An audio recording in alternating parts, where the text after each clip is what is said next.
We are getting in the holiday spirit this midday with a special guest here with us, David Whitty. Thank you so much for joining us. We have a performance coming up in Lincoln. Can you talk about what we can expect? Yes, the Santaland Diaries coming up at the tada-theatre opening December 9th.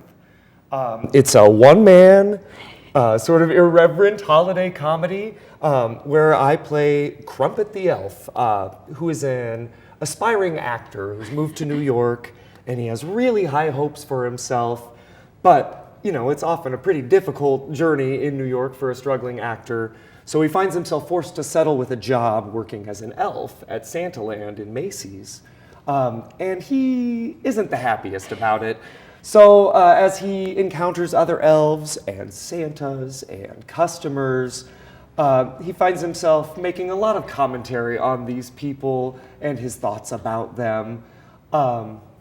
And it's just a great comedy. I get to play a lot of different characters throughout the show, those being some of those other elves and Santas, and some of these very demanding customers who are impatient and want to see Santa right away.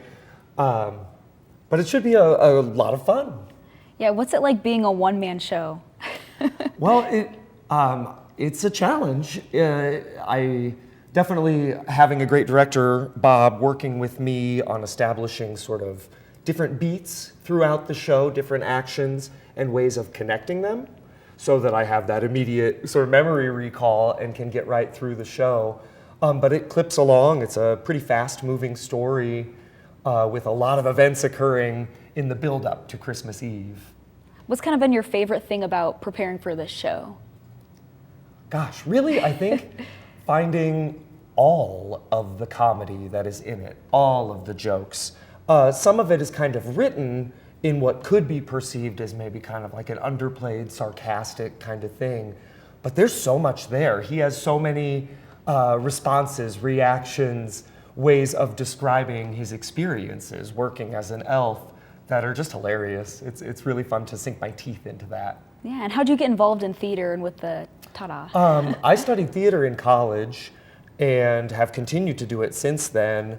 And then when I moved to Lincoln several years ago, Tada was actually the first place where I did a scenic design on a Lincoln stage, and was one of the first big musicals that I worked on. And so I've been working with Tada and with Bob on and off for the last 13 years or so. Wow. Is there anything else that the public should know about, like COVID-19 protocols going into the Tada-theatre for the performance? Well, so I know Tada is operating with what has become sort of the standard Broadway operating procedures. I believe that includes proof of vaccination. And they also have a state-of-the-art air purification system that keeps the air in that space incredibly clean. Patrons will be wearing masks in the audience. And tickets? Tickets are available at tada-theatre.info. All right, perfect. Well, good luck next weekend, right? Yes, we open next week, December 9th. All right, well, good luck. Thank you so much for joining us. Thank you.